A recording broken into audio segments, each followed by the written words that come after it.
नमस्कार। आज हम एक बहुत ही दिलचस्प विषय पर बात कर रहे हैं।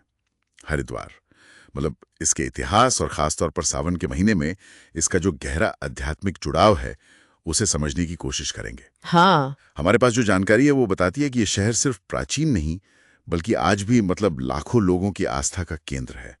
तो चलिए देखते हैं कि हरिद्वार इतना पवित्र क्यों है और सावन में यहाँ भक्तों की इतनी भीड़ क्यों उमड़ती है।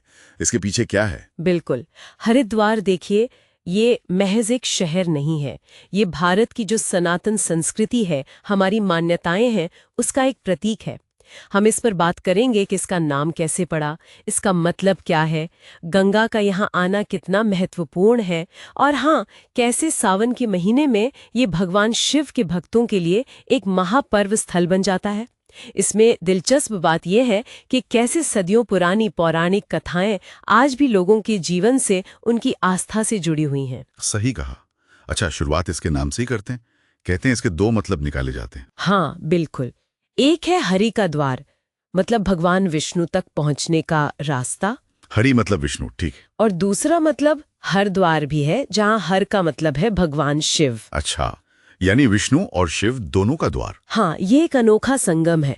और पुराने ग्रंथों में जैसे ऋग्वेद है, महाभारत है, उनमें इसे मायापुरी कहा गया है। मायापुरी, हाँ, सुना है। ये सप्तपुरियों में से एक है ना? हाँ, बिल्कुल। भारत के जो 7 सबसे पवित्र शहर माने जाते हैं, अयोध्या, मथुरा, हरिद्वार, काशी, कांचीपुरम, उज्जैन, द्वारका, उनमें हरिद्वार शामिल है।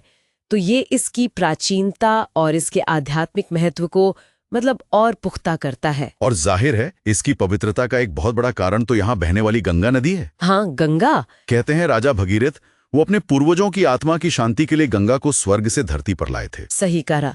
और हरिद्वार ही वो खास जगह है जहाँ गंगा पहाड़ों की अपनी वो मुश्किल यात्रा पूरी करके पहली बार मैदानी इलाकों में आती है। अच्छा, ये पहली जगह मैदानों में। हाँ, इसीलिए यहाँ गंगा का प्रवाह थोड़ा सा शांत हो जाता है, सुलभ हो जाता है लोगों के लिए।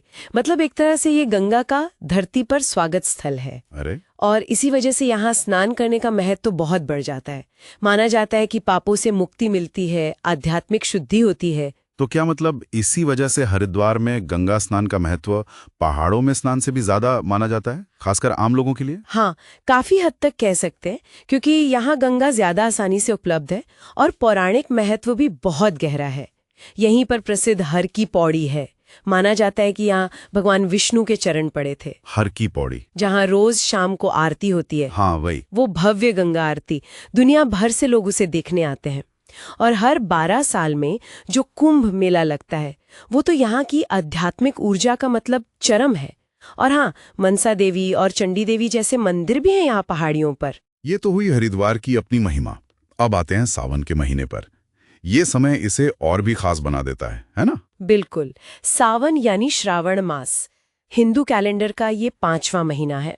अक्सर जुलाई अगस्त में जब मानसून आता है, और ये पूरा का पूरा महीना भगवान शिव को समर्पित है। हाँ, शिव जी का महीना। ऐसी मान्यता है कि इस महीने में शिव जी की पूजा करने से, उनका अभिषेक करने से वो बहुत जल्दी खुश होते हैं और भक्तों की मनोकामनाएं पूरी करते हैं। और इसी महीने में वो प्रसिद्ध कांवड़ यात्रा भी होती है। मैंने सुना है लाखों लोग आते हैं इसमें। लाखों नहीं, बल्कि करोड़ों कह सकते हैं, जिन्हें कांवड़िया कहते हैं। ये श्रद्धालु अक्सर मीलों पैदल चलकर हरिद्वार या ऋषिकेश, गौमुख जैसी जगहों से गंगा जल लाते हैं, अपनी कांवड़ में भरते हैं। कांवड़ यानी वो जो कंधे पर लेके चलते हैं? हाँ, वो पात्र। ये यात्रा अपने आप में भक्ति, तपस्या और एक सामुदायिक भावना का अद्भुत नजारा होती है।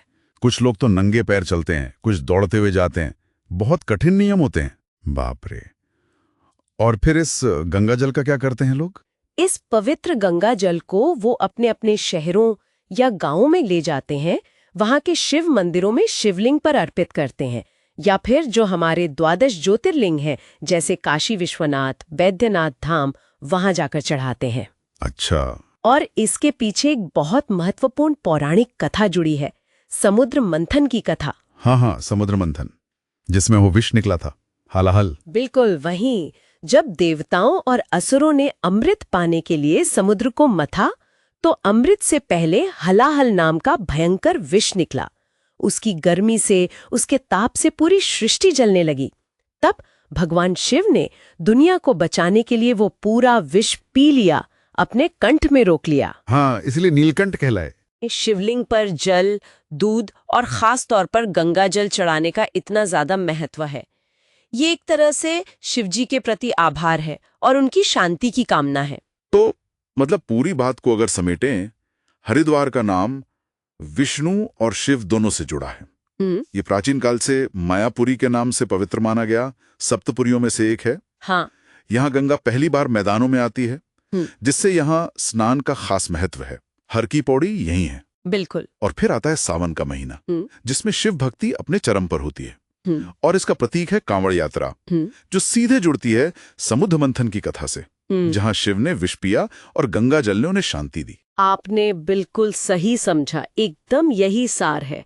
और अंत में सोचने वाली बात यह है कि आज के इस आधुनिक युग में भी, जब जिंदगी इतनी भाग दौड़ वाली हो गई है, तब भी लाखों करोड़ों लोगों का इतनी श्रद्धा के साथ इतना कष्ट सहकर पैदल गंगा जल लाना और उसे शिव को अर्पित करना, ये उस अटूट विश्वास और उस सामूहिक चेतना की शक्ति का कितना बड़ा प्रमाण है। सही कहा। ये सिर्फ एक परंपरा नहीं है, ये हर साल दोहराया जाने वाला विश्वास का एक जीता जागता महाकाव्य है।